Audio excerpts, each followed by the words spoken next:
My favorite part of user experience design is when we get to have a player sit down and play the game and experience it regardless of the barriers they might face. Seeing players just overjoyed at the experience is one of the things that brings absolute joy to my heart. I hope that everything that we do to make accessibility better within the game, that's something that we can bring to as many people as possible.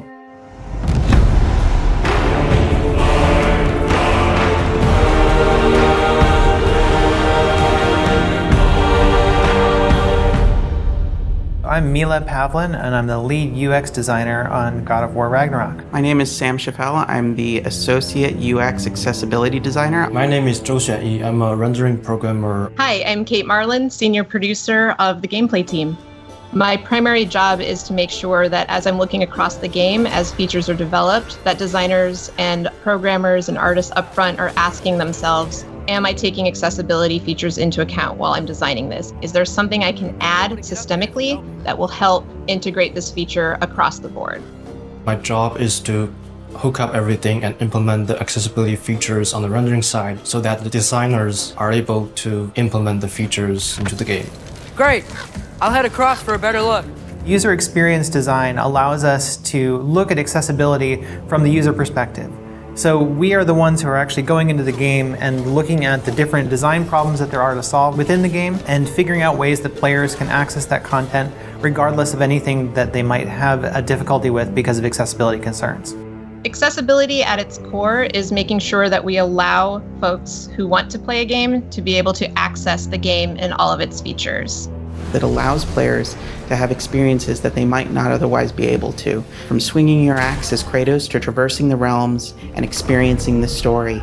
These features make it possible to do these things. People are no longer limited by their physical capabilities, and they will be able to enjoy the game just like anybody else.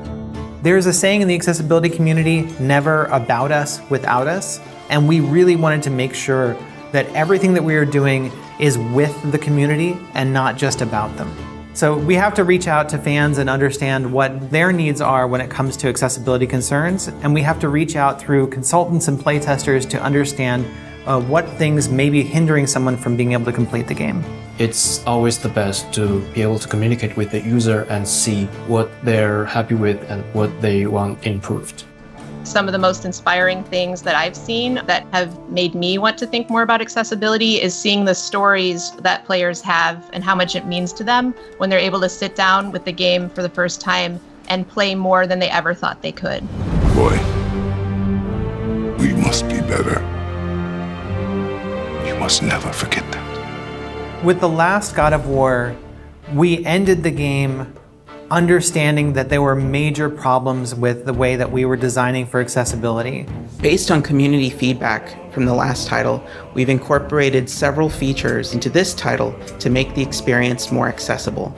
We talked to them about what they needed in order to play going forward, and we started to prioritize things very early in production. I think that was one of the biggest lessons we learned, is that early production, making sure that we have everything in place at the beginning of the development cycle. If you're trying to bake a blueberry muffin, you don't wait until the end to put the blueberries in. You make sure that it's in the batter. And with accessibility, we needed to make sure that we put those blueberries into the batter at the beginning so that they could bake in and we would have accessibility at the end. By having controller remapping, by having assists for things that seem trivial, we allow people to get past those blockers and experience it in a way that it's intended. The features that I am most excited for players to try out are the combat assists. I think that these are just amazingly fun to use. In the last title, we had a feature called Recenter on Attack. Every time you'd hit an enemy, the camera would make sure that enemy was centered. When we're looking at God of War Ragnarök, we've expanded those combat options to allow for recenter on swing, which means that as you swing your axe in combat, you're going to slowly orient towards a different enemy. This is one of my personal favorite features because every time you swing the axe or swing the blades, the camera recenters towards the enemy. This allows players to go into a space, and if you have limited mobility or if you're unable to utilize the look controls, you can still target different enemies even though you're not hitting them. One of the most important areas of innovation that we have on God of War Ragnarök would be the increased controls access that we've allowed. So, for example, players are now more able to remap the controller and choose from a wider range of presets. The feature that I'm most excited for players to try is the Collector's Mode. Collector's Mode highlights collectible objects in the game, such as ravens, so that they're much easier for players to find. I'm excited for players to try various features that we've created, from high contrast mode to traversal assist, auto pickup to navigation assist. Navigation assist was one that I particularly am proud of because we went from not being able to have someone navigate through the game at all to having someone be able to navigate using just a navigation assistance ping. So we looked at games like The Last of Us Part 2 and how they were navigating players through their world with low vision play. And we took our own internal compass system and were able to actually allow players to rotate their camera towards the compass and navigate to their next objective.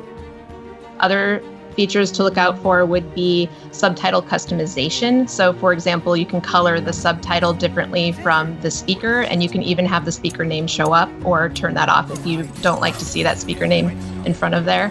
You can set a background for the captions. So when you're seeing the text, if you need more contrast behind the text, that's an option that's added in there. Another cool, exciting feature that we added was directional indicators to our captions and subtitles. So wherever a noise caption is coming from, the arrow will be pointing to it. So if there's a character speaking and you see the subtitles on the screen, there will be an arrow pointing out also where that character is relative to the player's camera.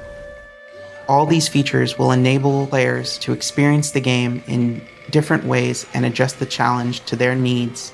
Some of the things that I found useful are just settings around kind of reducing the amount of inputs I have to do when I don't feel like it's super necessary for me to control that aspect of the game. This one has helped me by having options like traversal assist, which just kind of makes the character vault over things and climb up things automatically, which reduces the strain on my body so I can just get ready to fight rather than just be spending time like traveling over things. I think a big misconception people have about accessibility features is that they're only applied to certain people. It's not about making a game easy. It's not about adding cheats. Accessibility controls are beneficial for everyone. It's beneficial for people with disabilities to be able to better engage with the game, but also open up those menus and see what they can do for you. People think accessibility means easy mode, and it is absolutely not about easy mode. If someone is unable to use their hand, for example, it doesn't mean that they want a lower difficulty. They just need to be able to set the controls in a way that allows them to use the controls differently. I'm partially deaf, so I can only hear out of my right side. And the fact that they had audio panning made me really, really happy because I still can feel vibrations from my left. So I just channeled more of the audio through to my right side, which enabled me to hear everything just kind of better.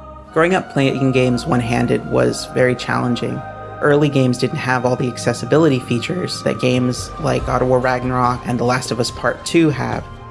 There's a stronger motivation there to be a better developer and a better designer when you know that you are making people's lives better by allowing them to play.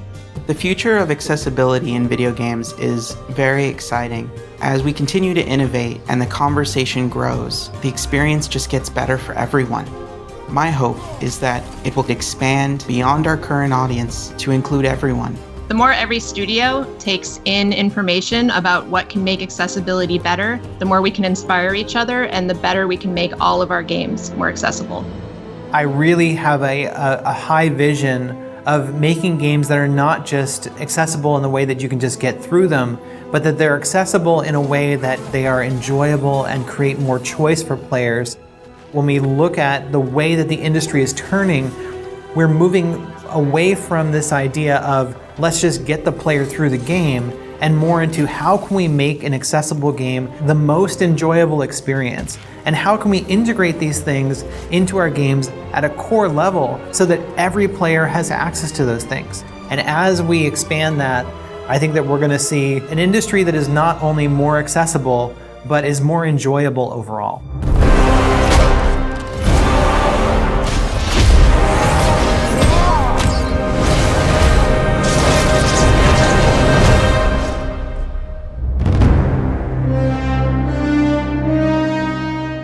プレイステーション